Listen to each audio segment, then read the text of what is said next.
2. Okay, great. So here we are with Chen at the Internet Identity Workshop number 10. Number 10. That's right. And Chen just did, yesterday, I think, a session on your new idea, Web Biz Card. So a little bit more about who are you and what was your session about? Well, I'm work normally as a web strategic marketer. We have an invention called a Web Biz Card. How it works is by stating that the naming of an identity is of critical importance.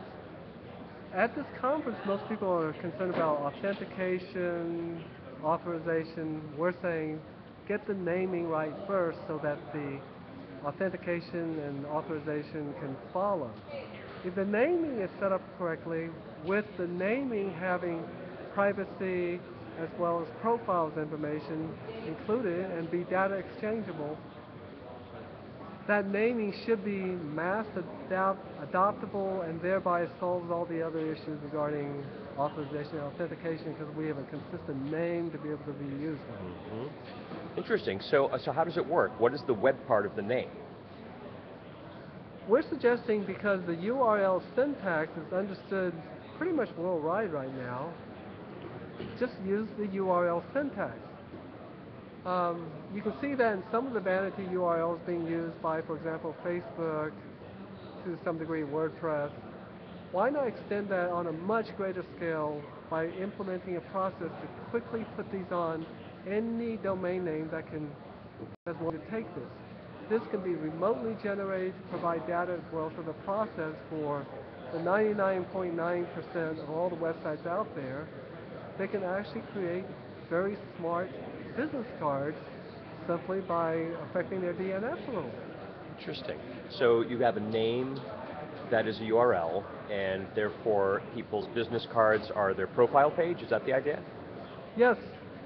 Using the file suffix of the URL, obviously we can set up a lot of profiles, but simply by being able to use a short URL name with the name in the subdomain, the third level domain name, associated with an organizational name, they have a highly condensed, mobile phone easily usable, signature replaceable, verbally communicable way of communicating their name such that it's also digitally manageable information. Communicable. Could go viral. You don't know. Have you heard of the e-citizen idea? Our Chief Technology Officer, Daniel Bennett, has been propounding the idea of URLs for names for people, but also for records and for a great many things. So he's right now talking to folks in the government about URLs for patient identifiers. Any thoughts on that? Unfortunately, I don't. URLs can be used for all kinds of various identifications. We're concerned only about naming, and because of the existing use of all the names after the second level and top level domain names, we just simply believe that the third level domain name is the effective use for individual names. Organizational names for second level domain names, individual names for third level domain names. Beautiful. Great. So where can we find out more about this? You can see an early prototype at chen.webbizcard.com. Okay. But we'll be putting up 3 more of these samples, and I believe they will be called john.brandeurls.com and mary.anydomainnameok.com. Watch the interactions of these rather than the pretty web pages. They do funny things that aren't being done presently. Terrific. Great. Well, thank you very much. Thank you. Let's take another look at this. Fantastic. Okay, terrific. We'll see what happens. I feel like right in the